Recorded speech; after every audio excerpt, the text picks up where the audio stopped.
And we are broadcasting on all area locations. And with that, we are about to go live. So,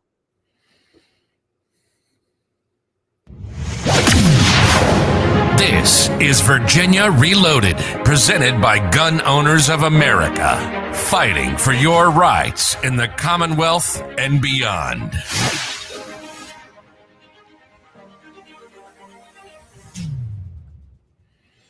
welcome to Virginia Reloaded, episode 10. Ralph fails again. I am joined by my esteemed co-host, Gorillas and Guns own Silverback Bananas, also known to me as Scott Ayers. He is a very good guy. Before we start anything on this episode, I want to shout out our producer, Nick Hamilton, who yesterday, when we were originally supposed to record, but I got a little bit sick from the COVID vaccine. And yes, I know I got the COVID vaccine, so I deserve it before anyone else says that. Yesterday was his birthday, so shout out to Nick, the producer. Happy birthday, Nick. Thank you happy for birthday, all Nick. that you do. Okay, with that, I want to go ahead and jump into today's stories or tonight's stories whenever you hear this, whether it's on Wednesday afternoon or Sunday night. But before we do that, I want to say hi to Scott. Hi, Scott. Hey, John, how you doing today, man? Not bad. How's your week been going? Fairly busy, fairly busy. Been working on a lot of projects. So this weekend especially has been super hectic. Been up and running all day for the last 2 days, man. Anything you can share? Yeah, building a desk for my daughter, working on some guns, just, typical, not enough time in the weekend things, projects. Talking about guns, let's go ahead and jump into today's guns of the day. Do you want to go first? Sure, why not? All right, so let me go ahead and bring up Scott's gun of the day here. And if you are listening to the audio only version, you're not going to be able to see it, but we will describe it. And there it is. All right, yeah, that is my Taurus Model 66. Now, this thing is a 6-inch revolver, 7-shot, 357 Magnum, and it's got that sexy matted stainless look. I loved it. It's very similar to the Smith & Wesson 686, which is why I bought it. It was about half the price, and it had the 7 shots, and I really enjoy that. This thing is such a well-balanced and fine shooting firearm. I enjoy shooting it. I've had this thing about 3 years now, and I gotta say I really enjoy it. Yeah, Taurus gets a bad rap. I like the revolvers though, actually. Yeah, I haven't had any complaints about their revolvers. Yeah. Maybe some people do. I do not. That is a beautiful Taurus, and because you brought out a Taurus revolver means I had to go to the well and dig up one of my Taurus revolvers. Not that I have multiple guns or anything. Right. I just have one or two of each brand. All right, so let me bring up mine. Let me know what you think about this one. Oh, wow. Boom. That is my Taurus with the 8.5-inch barrel, 7-shot, 44 Magnum. Nice. That's a ripper right there. Yeah, you are definitely in good company. I won this, actually. I entered, I see Cody Glass out there, and he knows this story. I entered a contest or a raffle for charity that was giving away 3 guns. Okay. And I bought like 5 tickets. Nice. You know, I was like, yeah, I'm not going to win one gun. And then you got that one. I got 3. What? Yeah, everyone thought it was everyone thought it was rigged or something. Yeah, fixed. Yeah, I just got 3. My name was John 3 times, so I don't know. Wow, that's awesome. Yes, guns coast to coast. Gotta love a good revolver, man. I've got a few, and I really enjoy them. Wasn't sure I was gonna get into them as much as I have, but after that first one, it just it just keeps going from there. It's like what Lay's potato chips. You can't just have one.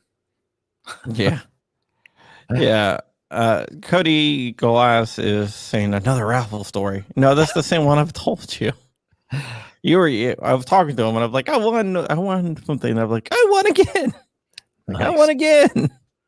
That's awesome, man. That's awesome. Yeah. Then I have yet to win another raffle this week.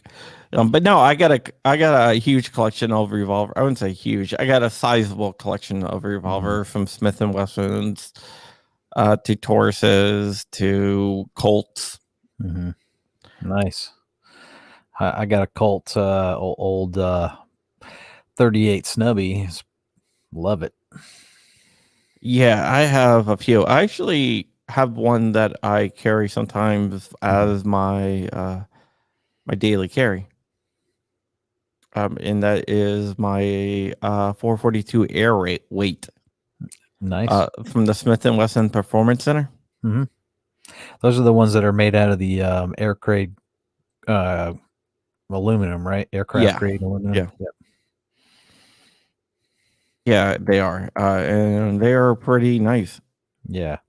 They're very light. Like lightweight is definitely the right name to use for them. Yeah, they are very lightweight. And they disappear sometimes I carry it from a backup gun. And I have a little necklace gun that is actually a NAA mini revolver. Oh, wow. That's cool. Yeah, it's a single action mini revolver. Mm-hmm. It's the holster is actually a necklace. So you put it on a necklace, you can't tell. And unless you need it. Right. I've seen the little belt buckle ones they got too. Those are pretty cool. Yeah. I think those are more like derringers though than revolvers. Yeah, I mean, these are about the size of a Derringer, maybe a little bit smaller even. But it is. But they actually make a mini revolver belt buckle too. Oh, okay. All right, right on. But most of the belt buckles you do see are the Derringers. Right. Yeah. All right. Now that the gun talk is over, because we are definitely gun guys here, before we get into the Virginia stuff, I do want to give a shout out to the fine people of Texas who just saw constitutional carry pass in their house. Yes. So that is awesome. It moves on to the Senate, and hopefully it will pass the Senate, which would make Texas the 21st state. There's 18 states right now that have constitutional carry in effect, and on July 1st, 2 more states will be joining that list. It's already passed and been signed. It just has to go, into effect. And Right. Texas could be the 21st state, which is awesome. Yeah. Yep. That is awesome. M. Gabriel's talking about a prison wallet revolver found in Missouri in a jail, a NAA mini, the same one I have. Those things are really hideable. I can't. Ow. That's all I gotta say. Ow. Have you ever seen it in a mini revolver? No, I haven't, but I can't imagine that would be very comfortable in the prison wallet. What is comfortable? I didn't even know what a prison wallet was, and now I just figured it out. Uh-huh. No, they're about. I'll show it to you sometimes. They're about like this long, about a couple inches long. Uh-huh. Like the whole gun. Okay. About an inch and a half tall, and about a quarter of an inch wide. Even still, like I said, I just no. I had no idea what a prison wallet was until I just figured it out now. Mm-hmm. I take it you haven't seen what was it, Deadpool 2? I have, and I forgot all about that. Nick, if you so choose, you can go ahead and beep that out. Yes. You can beep out me talking about.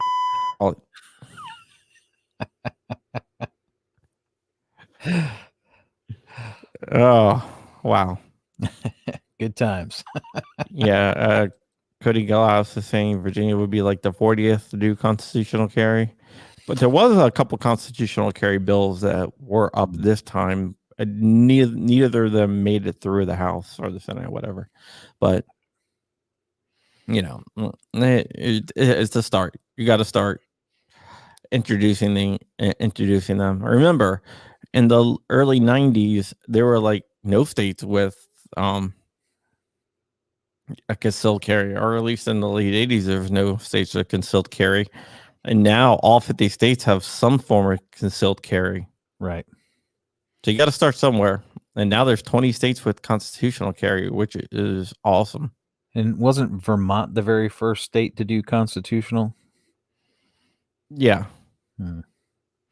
Vermont, New Hampshire were a couple of the states that were on like the cutting edge of that stuff. Right. New Hampshire is very libertarian. The live free or die state. Yeah, and they do put that to use. There's something called the Free State Project where a bunch of libertarians moved to New Hampshire and continue to move to New Hampshire. But yeah, doesn't explain why they voted for Biden, but right. Don't get that. But good to know. Good to know, right? Right. All right. So tell me this. Mm-hmm. How did Ralph fail? This is your story. You lead this one. All right. So House Bill 1992 was the one that was introduced by Kathleen Murphy, the Democrat out of Fairfax, about anyone convicted of a assault and battery of family or household member would be prohibited from owning, purchasing, or transporting firearms for a period of 3 years. So Northam was trying to amend that, and he wanted it to extend to a 5-year period, and even extend it to like housemates. Like if two guys were, heterosexual guys just trying to cut cost on bills, were sharing an apartment or a house and paying 50-50, guys be guys. Sometimes they get a little heated and, we might fight and be over, just like brothers, do the same thing. Well, and they would both be charged and both lose their rights for firearms. So apparently, and this is a good sign, that even the Democrats in our Senate here are rejecting the amendment to this, Northam's amendment to this, which is great because they even themselves know that, they're pushing a little bit too far. So I think that's a good sign. Most likely the original bill will probably pass as written because, they are still kind of working together, but at least they're not going to, I guess what you would say, overextend the bill to make it even more ridiculous. So what you are telling me is that it failed. Correct. That is pretty good. Mm-hmm. And I think, and like I was talking before, that I think Northam is trying to create all these things and pass them and get them expanded as much as he possibly can because he knows he's not going to be there here very shortly to continue his reign of tyranny. So he wants to make it hard for anybody on the conservative side who would get elected to reverse all these and get them out there and, get them working longer on that instead of other issues, as well as being able to take care of our Second Amendment. Or it could be he's thinking it's a good springboard for if another Democrat candidate becomes governor, for them to carry it on and, basically like passing the torch. I think they are convinced that they're going to win. I think so too. Yeah. So what we need to do is we need to fight. I don't think they're 100% sure though, because look what they're doing to Northam on this one. Yeah. Well, I think Northam might not be. Right. I mean, might be convinced they're going to win. I don't think other people are convinced that they're going to win. Right. And I sure hope not. I hope that us gun owners get out in droves. All of us get out there on this next election cycle and vote accordingly. Yeah, I mean that's what we need to do. That's what we really, really need to do. Actually, to get out there and vote accordingly. So But whoever out there is listening, keep it in mind. Voting season is gonna be here before you know it. So pick your candidates, pick wisely, and get out and vote for them. No more sitting on the couch eating potato chips, because this is a battle we're in and we need to win it. yeah, we do really need to win it, and we do need to get the people out there, because most likely it's going to be Justin Fairfax. That's Yeah. if I had to bet money on who was going to get the Democrat nomination, it's going to be Justin Fairfax. Yeah. If not Mark Herring, which are both two really terrible candidates. Right. And like the third place is not Adam Levine, Mark Levine. Adam Levine is not running. He's like a singer guy. Right. No, Mark Levine. So Mark Levine is another person. But I'm not sure if you guys can hear it, but here's my Nelson laugh for you. There you go. Nelson laughing at Ralph Williams Northam.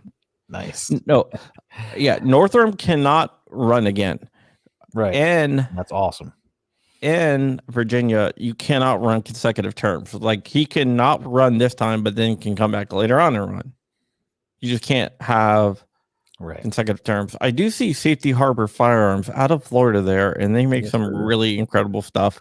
So you guys are looking for a 50 upper for your AR, magazine fed 50 upper too. Yep. And I gotta say, firearms. I have shot one of those, and it is awesome. Yeah, they are really awesome. They could not hear Ralph. Whatever. Okay, I couldn't load it up for some reason. Let me give a shout out to my buddy Mr. Big Kid out there. What's happening, Mr. Big Kid? Yep. So that's a good thing. And hopefully Virginia will go to the point of where we go back in the other directions. We have been able, for everything that we've lost, we have been able to fight back a lot of really, really bad stuff. Right. And that is something that I am deeply grateful for the people of Virginia out there. Virginia did raise up to fight back. Yes, and over the last couple of years, I got to say it's been an amazing journey these last couple of years, watching people finally getting back up and getting back out there and doing the right thing and fighting against this tyranny. We just got to keep it going. We got to keep that push going. You know, there's no rest for the wicked, so we can never rest.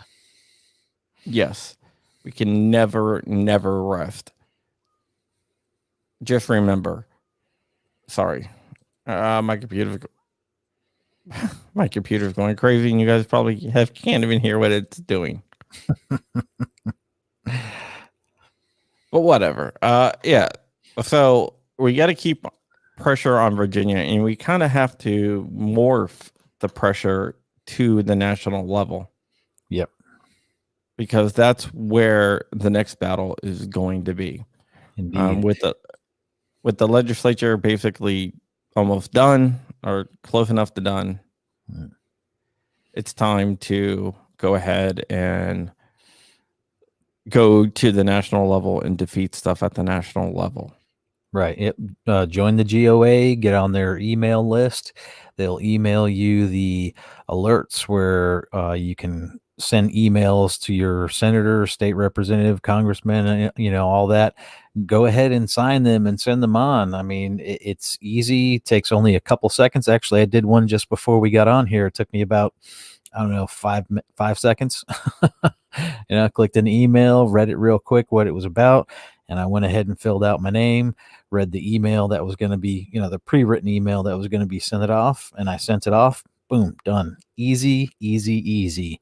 And that's what our money goes hard at work for, is to help fight against everything that's going on. So at least we're putting the bug in our representatives' ears that we don't like what's happening. And we strongly suggest that they, work for us, not for themselves. Yes. And the sound that I've been meaning to play for everyone. Oh, I got to turn it up. That's why no one's hearing it. There you go. Ralph Wiggums. Yep. Not Ralph Wiggums. That's Nelson. Actually laughing at Ralph. Who do you think's smarter, Northam or Ralph Wiggums? Ralph Wiggums. I would definitely agree. I definitely agree. Yeah. So with the GOA, we are gearing up to fight a bunch of stuff. There's been some stuff that is going to be exploited by the Democrats. Like, for example, the mass murder at the FedEx facility is going to be exploited by the Democrats. Oh, yeah. What they don't want anybody to know is that guy was actually red flagged and had his guns taken away. He just went out and got new guns. Yep. So the red flag law failed there. Also, the FedEx facility was a gun-free zone. Yep. They don't want to talk about that. Mm-mm. And an employee was killed trying to get to his car to retrieve his firearm to try to stop the shooting. Now, could he have stopped the shooting if he had the gun on him? Possibly. Right. Possibly he might not have made a difference, but we would never know because he was disarmed by FedEx at the behest of rabid anti-freedom groups like Everytown and rabid anti-freedom groups like Moms Demand Action and all those other anti-freedom groups that want to strip everyone of their God-given right. And this is what the administration that's currently in charge is trying to push on a national level. They want us all to be disarmed, which is not going to make us any safer. If anything, it's going to make us less safe. Most definitely. Like, that guy didn't even have a chance. I mean, he had to exit the building, and that made him a target right there, I believe. So, and as you said, we won't know, but I gotta say, if he would have had his firearm on him, or maybe a couple of employees, because I'm sure there's more than one gun guy that works there, or one gun person that works in that facility, if they would not have been disarmed and they were able to carry at work, there would have been a lot less that went on, for sure, because the guy would have either got hit, or at least one of the people could have slowed him down from injuring or shooting other people as well. Yeah, exactly. Very, very much so. Very much so.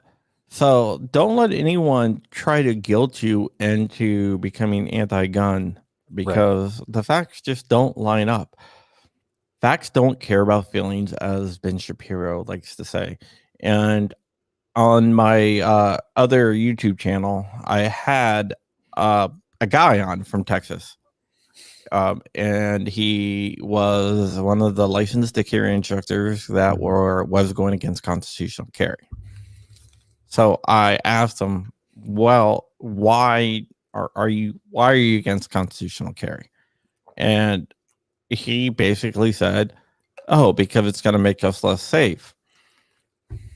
And when I pointed out that it actually doesn't, and the facts don't show that, he said, basically, well, I feel that those facts are wrong. It's like, but I have hard data. He was like, well, I don't believe in the hard data. I believe in what I feel. That's a very Democrat way to think. I'm just like, what do you mean you believe in the way that you feel? It's hard data from Mhm. multiple sources. We have tons of data on it, and constitutional carry does not mean that gun violence, or I hate the term gun violence, but Right. violence with a firearm or firearm accidents, it just doesn't go up like these groups like Moms Demand Action, Everytown, and all these other groups would like you to believe. And this guy was just oblivious to it. He's like, well, Right. we have a driver's license. Well, why can't we have a gun license? And my answer was, I must have missed the part in the government class where they talked about driving in the Constitution. Well, see now, here's the thing. The Constitution not grants us, well, says that we have the right to free travel, and that's part of our right is free travel by any mode of transportation available. So basically, just as the Second Amendment says that we have the right to bear arms, and that doesn't exclude technology in any way. So the right to free travel. So even licensing, insurance, them forcing that on us is unconstitutional as far as that goes. And there's actually a guy, he's got tons of videos on YouTube where he always drives around all the time, no license, no registration, none of that. They always try to take him to court, and he brings out all these constitutional provisions and all this other stuff, and he blasts them every time. So they don't even bother to pull him over anymore. I think they took him to court over 150 times, and every time he's won. So they don't even bother with him anymore because they know they're in the wrong.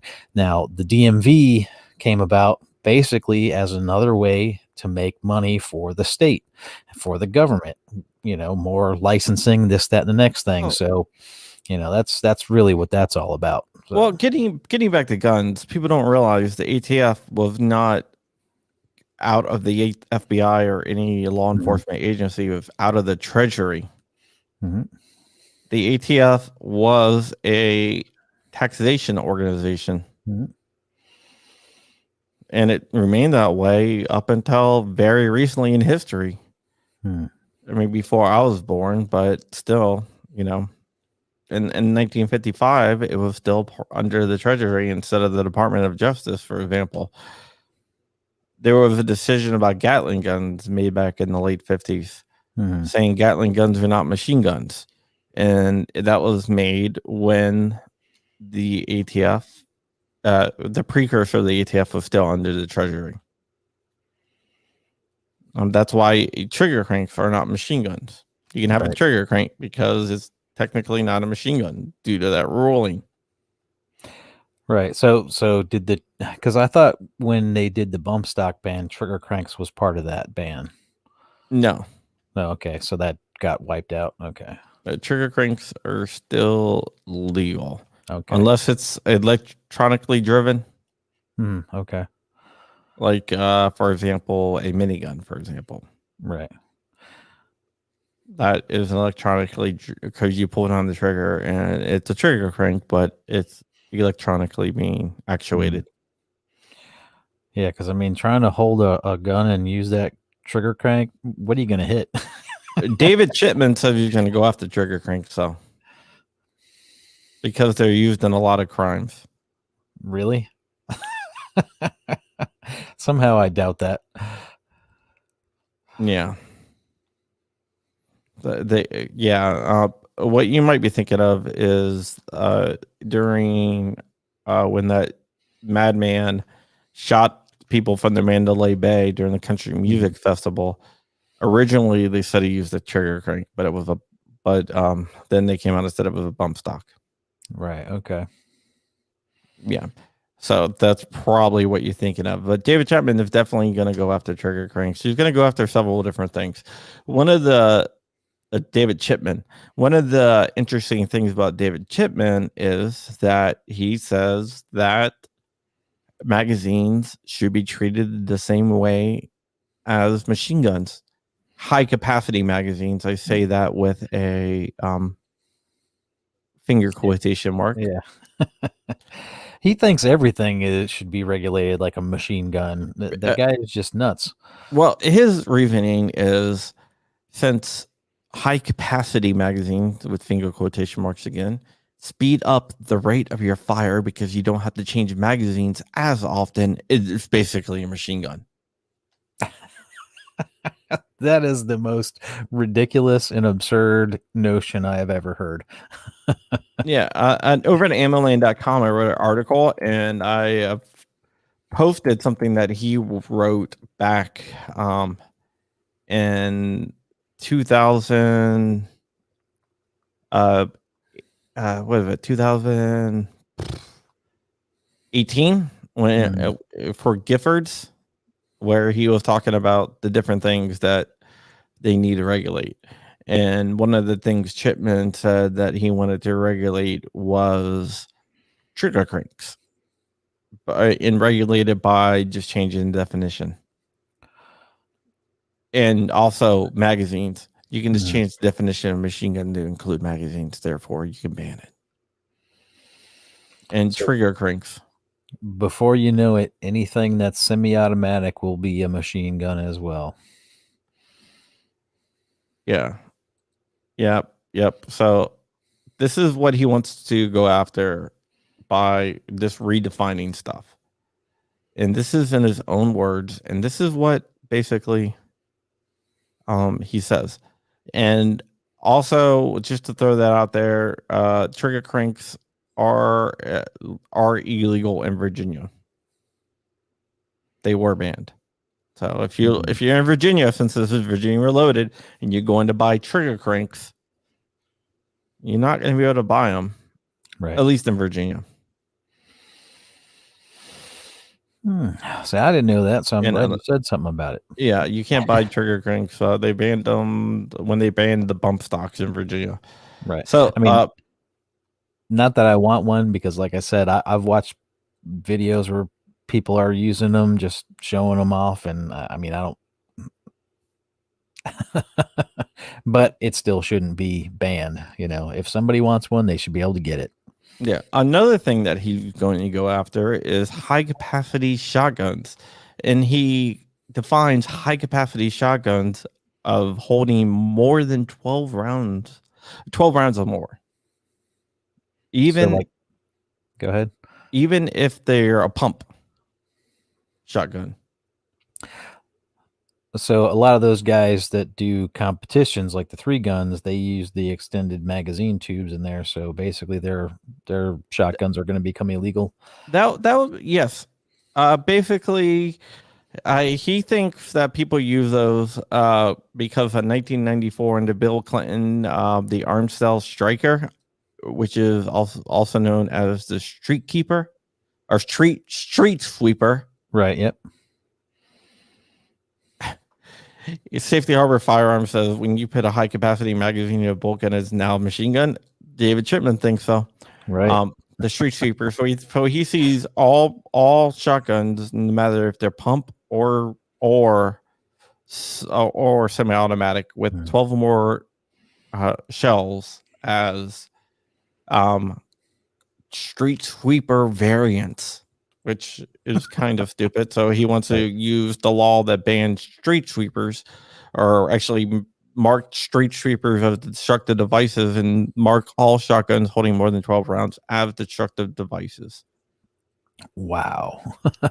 This guy is going to go on a rampage, and he is very dangerous.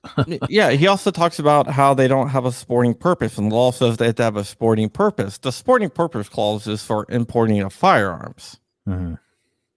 So in the document I read that he wrote, he never mentions this is for importing of firearms. This says ban everything that doesn't have a sporting purpose or whatever.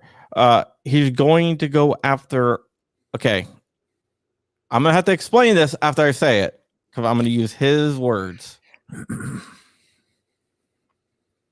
Armored piercing pistols. Okay, now that you've looked at me all funny like, That would be the AKAR variant Oh, okay. I gotcha. Okay. because they can hold armor-piercing pistols. And like I said before, he's going to try to change the definition of an SBR to include AK pistols and AR pistols, which would also take care of pistol braces, I guess, because Right. they're going to be SBRs, whether they're have a stock on them or not, or a brace on them or not, then boom, there you go. So armored piercing pistols is another thing in his sights. Okay, so armor piercing pistol. It still kind of boggles my mind what you're saying. So it's not the armor piercing round; it's the pistol itself that's armor piercing. So anything that comes out of it is going to pierce armor. Okay, David Chipman works for Giffords, right? So we know that he Giffords- doesn't make sense already. Gifford uses scary terms to fool the public. Right. So therefore, armored piercing pistols. Right. And to me, it's just absolutely silly. I mean, people need to get educated. I don't care who they are. They need to get educated, and they need to see past these asinine attempts to demonize things that really shouldn't be demonized, because they're inanimate objects. They don't get out there and they don't do this stuff. It's the person, it's just merely a tool. So, I mean, if tomorrow, okay, we ban all guns and then people start going out there with screwdrivers and poking people in the ear and killing them that way, are we going to start banning screwdrivers? It gets ridiculous. Where do you draw the line, Yeah, Safety Armor Firearms says it sounds scary, so that's all that matters. Right. And exactly. And Chris Temple says exactly. It's scary terms to mislead people who don't know any better. Right. Which is 100% correct. The next thing he's going to go after is 50 caliber rifles and 50 caliber ammunition, because he calls these a national security threat.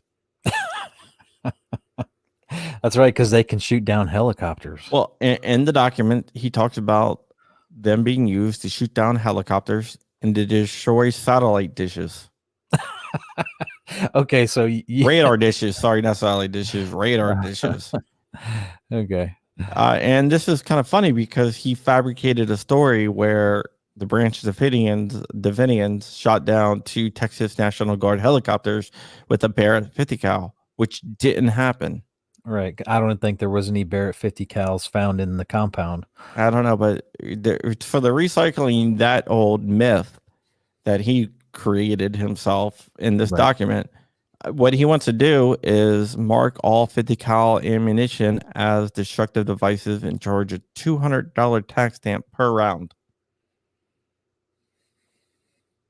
Which, at today's prices, if you get the round for free, that might not be a bad deal.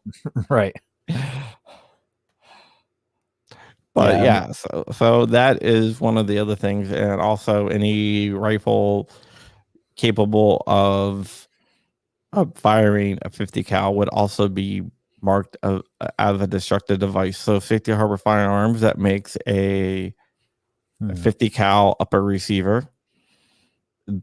That would be a destructive device NFA item if David Chipman gets his way, and it looks like Biden wants to tap him for ETF director, not for other he might be after he sniffs them, but whatever. Yeah, that's right. He can't be an official nominee until Biden gives him the sniff. Exactly.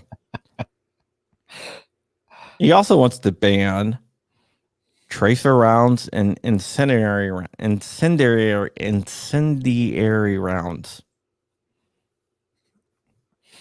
Tracer rounds because they allow the shooter to be able to see where the rounds are going at nighttime. They're more easily able to track the rounds at nighttime. Like, that's a bad thing, knowing that you're on target. Right. And, you know, I don't know if they were just cheap tracer rounds that I've fired before, but I mean, they tend to kind of go all over the place. They're not really that accurate. Yeah. M. Gabriel says, "Let's see if he passes the smell test." Yeah, which is kind of funny. It basically leads him into an excuse of why that they need background checks on ammunition, because he believes that we need a California style background check on ammunition purchases. So Right. he's not really concerned with banning these. He's using them as an excuse to get background checks on ammo purchases by claiming that, this ammo is so dangerous, we need background checks on it. Yeah. Well, and you know, and California is talking about getting that micro stamping thing happening too. So, you know, I'm sure that's gonna pop up in the federal sites pretty soon as well. No, I wouldn't doubt it. I would not doubt it at all. I haven't seen it in the background, but I wouldn't doubt it. Safety Harmer Firearms says taking pictures with burned bodies make you a good ATF director. Basically, yep. They also could start a fire in wooden structures. Hint, hint. Yeah. Yep. The next thing that David Chipman's going to go after, if he gets the nomination, is the shockwave or scatter guns. Basically, 14-inch firearms based on shotgun receivers. He wants to recategorize these as NFA firearms because they are too easy to conceal. I don't understand. Okay, so you take the pistols and you take the pistol brace off it, which makes it even longer because you know the pistol brace makes it easier to conceal. So let's get rid of the pistol brace and go from yay long to yay long. I mean, none of it makes any sense. Everything's so backwards about their thought process. It's ridiculous. Yeah, well, he wants to make them short-barreled shotguns or Right. smooth-bore pistols because there's this little area in the NFA where you can make a firearm based on a shotgun receiver that neither qualifies as a short-barreled shotgun or a smooth-bore pistol, but it's somewhere in the middle, which falls outside the definition of the NFA. Right. So the shockwave just kind of falls outside. Yeah, of that. shockwave, TAC 14, stuff like that. Which, you got to play by the letter of the law, and that's the letter of the law. If you don't like it, try to change the law. I think that it would still be a violation of everyone's constitutional rights, but it'd be a little bit more, I guess, honest than what they're trying to do. Saying, hey, we'll just recategorize these things and just, through regulation and not law, change the laws. Yeah. Safety Harbor Firearms says, "Is that a shockwave in your pocket, son?" No, I'm just happy to see you. Yeah. Another thing that they want to go after is pistol conversion kits, basically the micro-ronies. Mm-hmm. They want to classify anytime you insert a Glock into a micro-roni or whatever, that it reclassifies the gun as a SBR, whether there's a stock on it or not, because it makes it more easily handleable. Less concealable, though. Way less. But you can handle it. Handle it more easily. Yeah, and I think they only make those for Glocks, and I think there's one out there that they're making for the P320 as well, right? I believe that there's one for the P320, but I don't know. But he says by inserting the firearm into the stabilizing brace, you make the pistol more deadly. Like, I guess it changes the caliber too. Yeah, I mean, it turns it into a big More scary lethal. monster. Sorry, more Yeah. lethal. So what about, like, because I've seen them where they have these little like stock adapter things that come off the grip of a Glock. Does that count as well? Because you're not actually inserting the pistol into it; you're actually attaching that onto the pistol. Yeah, I believe that would fall under that as well.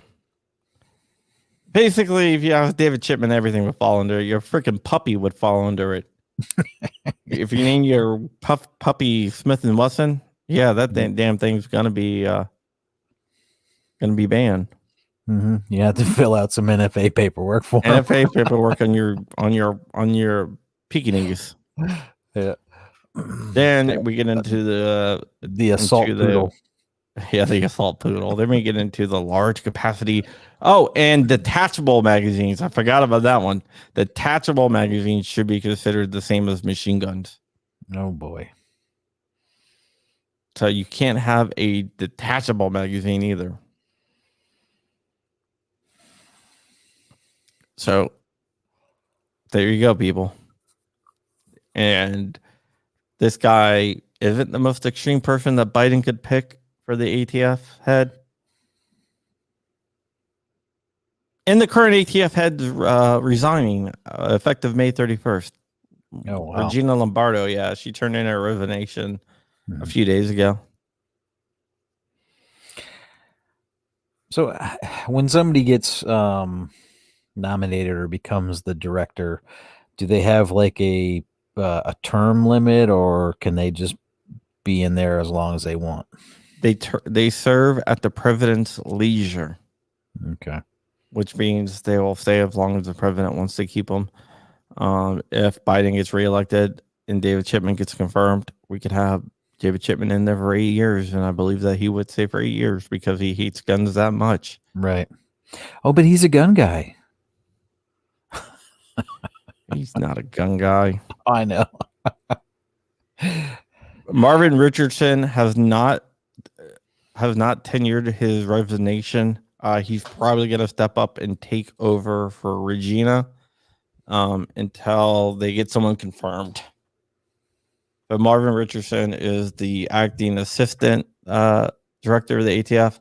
So he's going to become the assistant director if there's no one confirmed by May 31st.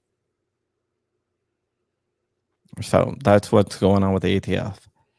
Very interesting time at the ATF right now. Yes.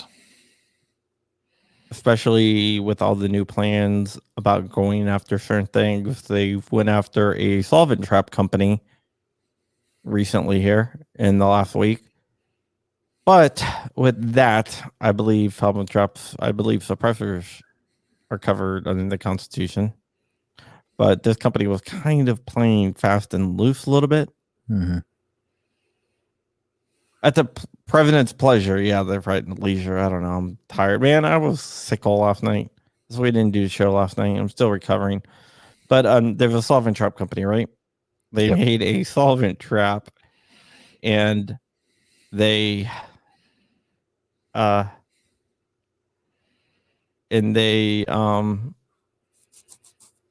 had like holes drilled out of everything besides the final end cap. So all you would have to do on the final end cap is to drill out the final end cap, and then you would have yourself a suppressor. Mm. And let me guess, there's a little dimple at the end of the end cap there, so you know exactly where to drill it, right?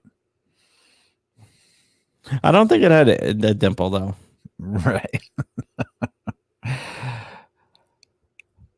Yeah. So the company got raided, and a bunch of people got a bunch of things got taken into custody, including customer records. So if you bought a solvent trap recently with the baffles drilled out from a company and only had the end cap non-drilled out, you might want to throw that damn thing in a river, like as soon as possible. Yeah, that's crazy. That's just like that guy who was a mechanic, a diesel mechanic, who got visited by the ATF for having solvent traps, right? Well, I talked to a guy and I found this stuff through a leak. He asked me not to release anything because he didn't want any more heat on him. But Yeah. out of Florida, in fact, he races Miatas, and he had a fuel filter. Doesn't own guns. He doesn't own a gun, right? Hmm. And the ATF showed up and confiscated his fuel filters, which were actually used as fuel filters. Right. He showed them one in one of his racing Miatas, and they took that one too. He's like, yeah, this is what it is. It's my fuel. Oh yeah, okay, we see what it is, but we're gonna need that one too. Right. Wow. Even though we see it's on your engine and there's fuel running through it, but we need You don't that. own a gun, so It's making the fuel flow quieter, so that can't happen. yeah. So they waited for him to remove the fuel filter from his Miata. Oh wow. I mean, So I the contacted him because I ridiculousness. saw that, and he's like, "I don't want to piss off the government." Blah blah blah. I was like, "You don't own any guns. Right. What is it gonna do to you?" I mean, they violated his rights right there, plain and simple. I mean, that's a complete violation. I mean, he wasn't using it for, so-called nefarious purposes and trying to evade their ridiculous rules or anything like that. Right. So, He ordered them from China because he buys them like in bulk because he races. So he found it on some website for cheap, mhm. and he didn't know.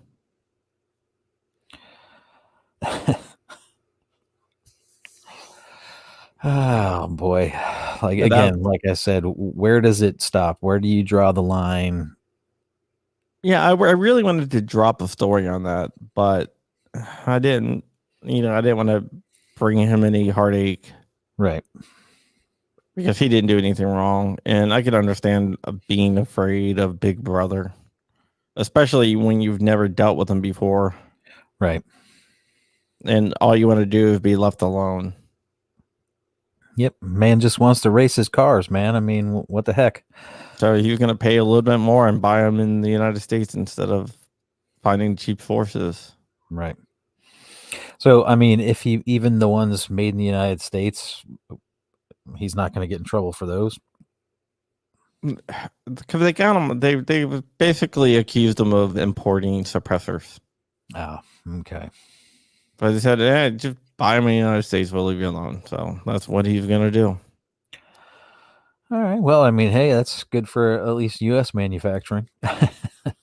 Yeah, but he shouldn't be forced to do that. No, definitely not. No, definitely not. I mean, our government does not have the right to force us to do these things like they like to think that they do. They way overstep their boundaries. They've been way overstepping their boundaries for far too long now, and this is something that's got to stop. They are. I think we, as the people of this country, need to stop calling them leaders. They are not. They were never meant to be leaders. They were meant to be servants. So by us and the media and everybody else continuing to push this whole leadership role on them, that has grown their ego so far out of control that they really do think that they are the boss now, and that's not how it's supposed to be. Well, they were never also supposed to stay in office for their whole entire lives. Right. Yeah. Yep. So there is that too. Yep. They're supposed to go serve, then go back to their private lives. Mm-hmm. But now some like go directly from college into politics and never actually do anything. Right. And they don't have a retirement age either, it seems, because I mean, look at some of the ancient mummies that are still walking around in government. Well, Biden did serve like what 137 years or something like that, he said. Yes.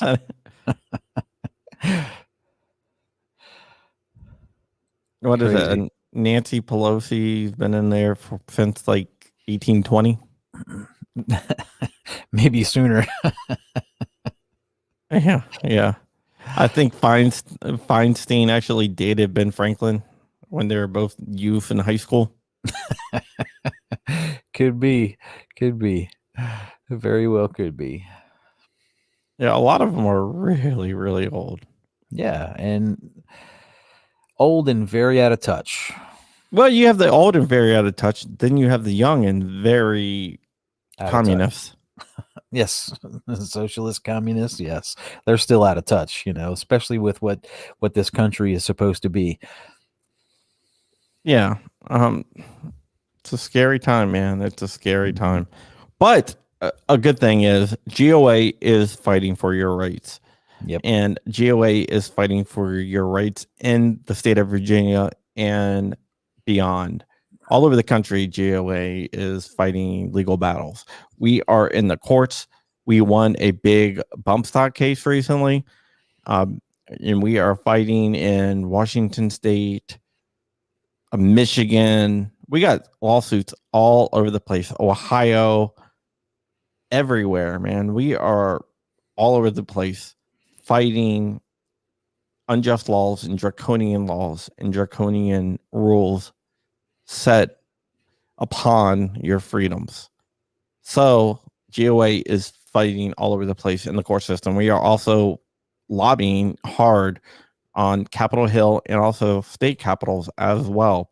If you look at what's going on in Texas, GOA has a huge role to play in what's going on with Texas, the constitutional Mhm. carry movements, the second Amendment Preservation Acts going around the country. Oh yeah, You there's can you can a few of them that just became Second Amendment sanctuary states. yeah, if you go to gunownersaction.org/SAPO, you can get a document on how to get your local community to go ahead and pass a Second Amendment protection ordinance. Ordinance is a little bit different from like a Second Amendment sanctuary act, whatever. The resolution, Revolution, yeah. It has a little bit have more teeth. right? So you can find out that at gunowneraction.org. There's lots of information there. And if you want to join GOA, which we always appreciate because legal cases is not cheap, No. lobbying is not cheap, and monitoring everything that's going on and responding and doing all this really cool stuff is not cheap. So Right. you can go to gunowners.org and you can sign up there. I see DJ Play Nice out there. I'm planning on giving you a call tomorrow. Just let me know what time you're available Mhm. and I will get to you tomorrow. But yeah, so we are on the move. We are making great strides and we are actually winning on the state level, and we are on a state level like nationally. Right. And we are beating back bad regulations across the country and beating back bad regulations in the federal government. And we're going to spare no penny to fight back against Biden and all his anti-freedom, anti-gun actions that he really wants to push. So that's my little plug for GOA, gunowners.org. They are the sponsors. This is Virginia Reloaded, a Gun Owners of America podcast. So they're not even really sponsors. It's kind of their podcast. I guess they Yeah. kind of own it. Right. I'm just a host. The other nice thing about the GOA is they want the members to be very active and interactive with the whole process. So, and that's where the grassroots comes in. The members, we're the grassroots. We need to, stand up and fight alongside of them. It's something that's definitely not one alone. These wars are not one alone. Not one man or one group, small group can do it. So, it's great that they want all their members to be involved in everything that's going on. Yes, it is. With that, my name is Sean Crump. I'm the Virginia director for Gun Owners of America. And I'm going to kick it over to Silverback Bananas. Scott, let us know anything you want the people to know. You have the final word.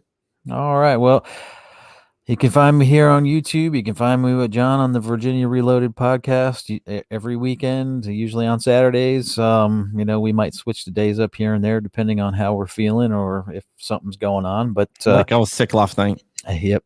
Oh, next Saturday we will not be on. We gotta figure out a day to do it. Okay, yeah. But next Saturday, I have family coming into town on Okay. Friday. So Friday, Saturday, Sunday, they're gonna be in town. They're gonna leave Monday. Okay. Actually, or maybe they're leaving Sunday. I don't know. They're leaving sometime. All right. Well, so they're gonna be. It's gonna be crazy around here. Right. We'll get together. We'll figure it out. Yeah. So go ahead. Sorry for interrupting you. Call away. But yeah, you can find me here on YouTube, Patreon. You can find some gear over at blackswantactical.com, which all goes to charity, which is great. And find me on Facebook. I like to spread the news as much as I can. So try to keep everybody informed and keep everybody educated and, as to what's going on around our country these days. Oh, and if you want to join GOA's Facebook page, you can, or Facebook group. It's facebook.com. Whatever, I think it's /groups/GOA-Virginia. Mm-hmm. Excellent group. All right, guys. Thank you so much. I always forget to play the outro song for some reason. But I'm playing it now, so that's all that matters. All right, guys. See you later.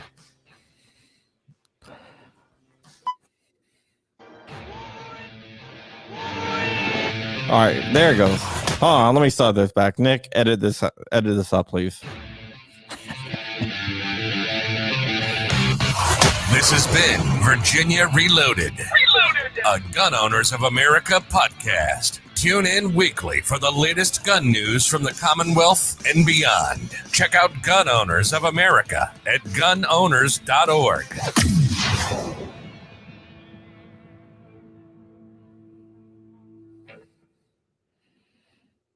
And we are out. Thank you guys so much for watching. We'll see you sometime this week or next week or something. I don't know.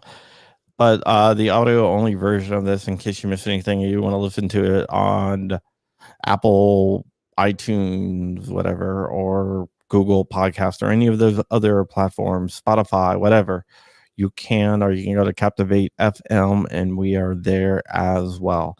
Good night, everyone, and talk to you later. Bye. Good night, everyone.